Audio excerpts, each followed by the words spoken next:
year, every day. And they got me by intimidation. Physical violence and sexual violence made me stay. I didn't have a choice. There wasn't one.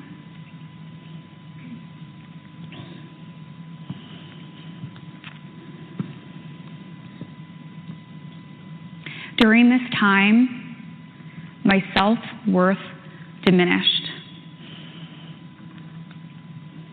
I was no longer Marquis, that shy, innocent, sweet girl. I had lost myself. Men were using me, and I was just a body to please men.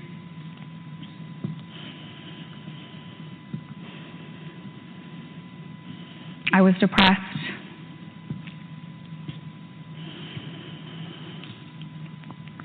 Finally, hope. After about a year of this, a police officer was tipped off. He came to the strip club and he rescued me right there while I was in my stripper outfit, and he whisked me away to a safe house. I could see my future as bright and hopeful, and I knew that this was the start of something. I felt free. Everything was over. While I was at the safe house, I met amazing people. One volunteer paid close attention to me. He got me alone, and he offered me $1,000 to have sex with him.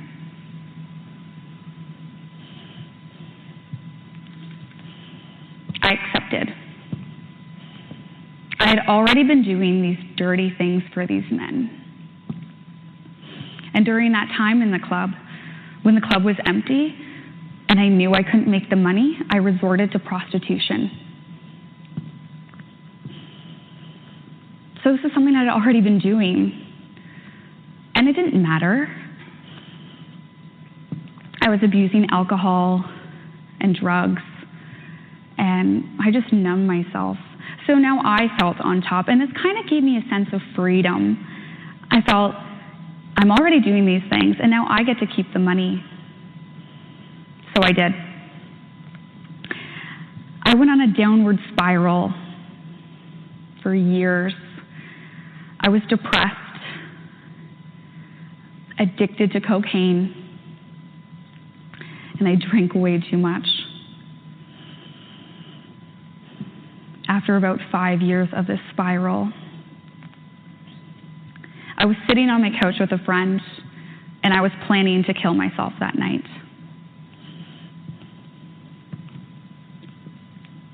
This friend gave me the challenge of a lifetime. He challenged me to forgive the people that wronged me. And that set me free.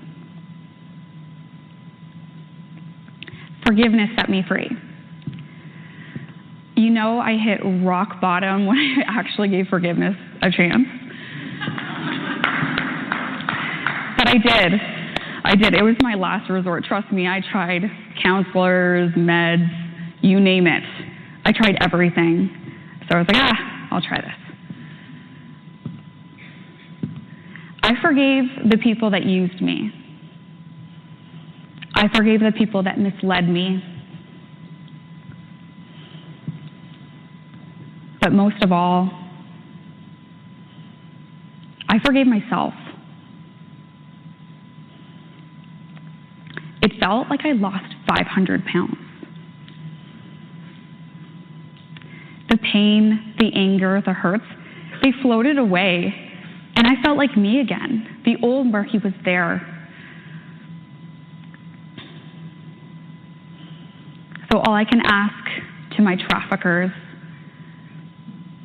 is that you forgive the people that misled you, and that you forgive the people who used you, and you forgive yourself.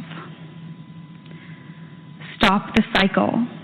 End it with you. All this can end with inner healing. So to the audience and to everyone watching online, I challenge you to think of those who have wronged you. There's been so many. And forgive them. If I, a drugged-out prostitute, sitting on the couch, planning my suicide, can go from that to a woman that truly has inner peace and has a loving heart, I would say forgiveness is nothing short of remarkable. Oh, and that friend who first challenged me to forgive, he married me 4 days ago.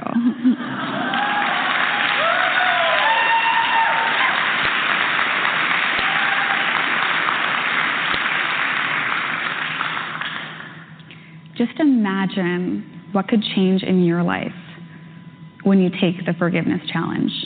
Thank you.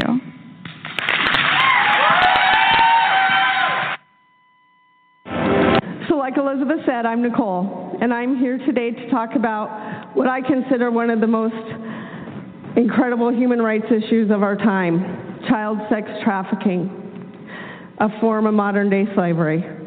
I'll start by telling you just a little bit about my family and our background. My husband Tom and I have been married for 20 years. We have 4 children and 3 grandchildren. 3 years ago, our youngest was 15. It was her freshman year of high school. Her grades were fine, and she was doing incredible in sports. She played the violin. You know, now things weren't perfect, like in every household. Her older brother had gone off to college, and there were other changes at home and at school affecting her, which seemed to us to produce the normal teenage drama. Nothing we couldn't handle as a family. But then our world turned upside down. She was gone. She had run away from home, left a note with a friend. It didn't explain much. It said that she loved us, but she needed to go find herself. So we reported her missing, and of course we started hunting for clues. We turned her room upside down, and under her mattress we found a report card, and she'd written on it, "Sorry to disappoint you, Dad." She'd gotten a D. I can't tell you what those words did to Tom, but he took care of me because he could tell I was terrified.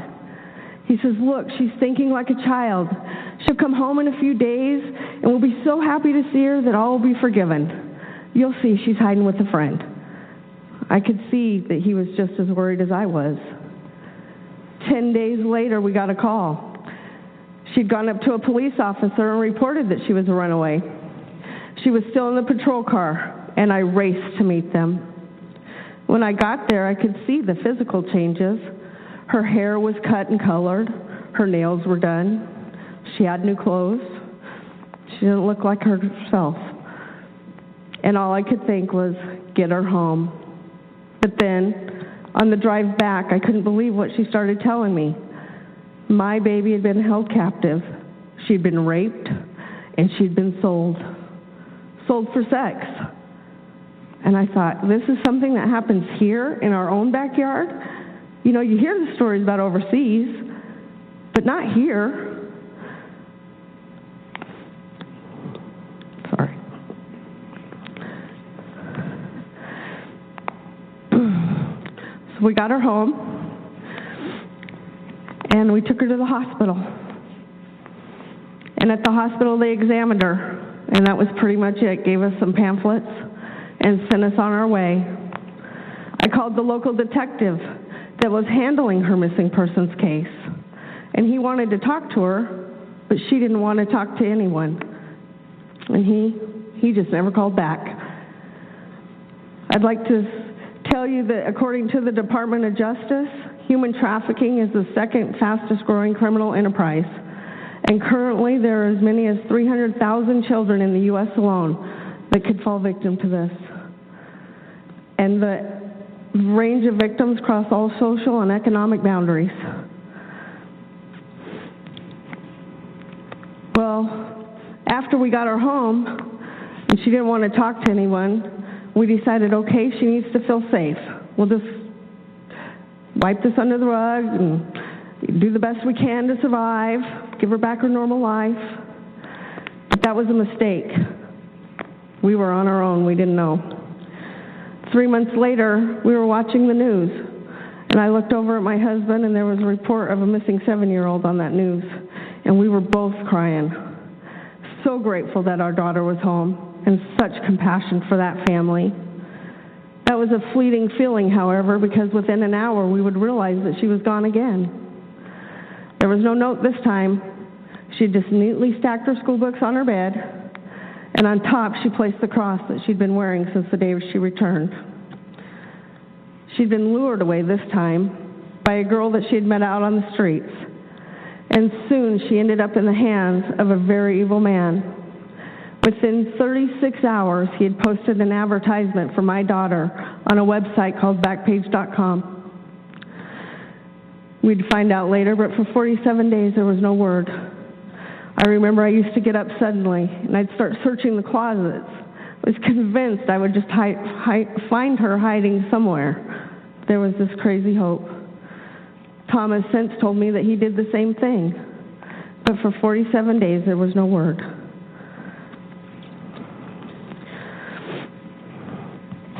It's an endless nightmare. The sun comes up each day as if nothing is wrong, and you wonder why the world hasn't stopped.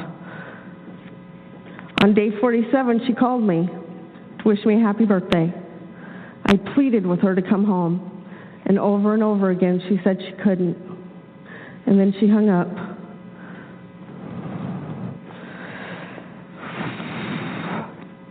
Meanwhile, Tom was going out nights, looking places I didn't want to think about, handing flyers to anyone that would listen. And then he'd come home and he'd start checking the websites, places they put children up for sale. There's hundreds of them online right now. Let me tell you just a little bit about Backpage. 3 years ago when this happened to my daughter, they were making $17 million a year off their escort services. At about the same time, Craigslist shut down their escort services, and now Backpage's profits have shot up to about $38 million. This is the website where my 15-year-old daughter was sold as the weekend special. And thousands of others are sold each year. And they've been asked by every attorney general in the United States, clergy from around the U.S., our local elected officials, and many others to stop the sale of children. And each time their response is the same. We're protected under a federal law, and we do self-screening to protect children. I'm here to tell you that if one child is sold, it is one too many.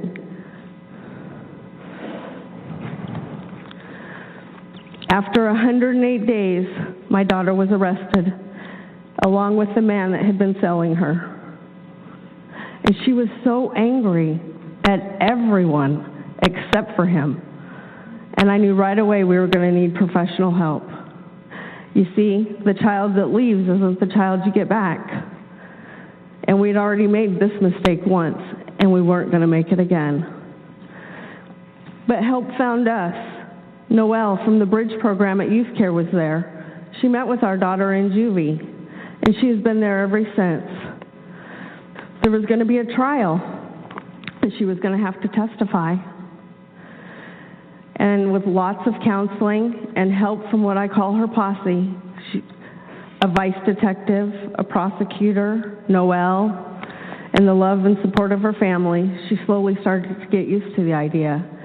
Now let me tell you a little bit about why it's so important to have trained first responders. Not too long ago, my husband and I were talking to a lieutenant of a police office here in the local area where she had been held for 6 hours on suspicion of prostitution. But they couldn't prove her identity, and they let her go right back into the hands of the pimp that had her.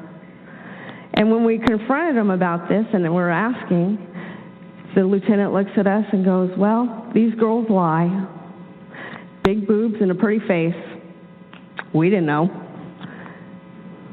This is why it's so important that our first responders are trained so that they can tell the signs of what a victim looks like.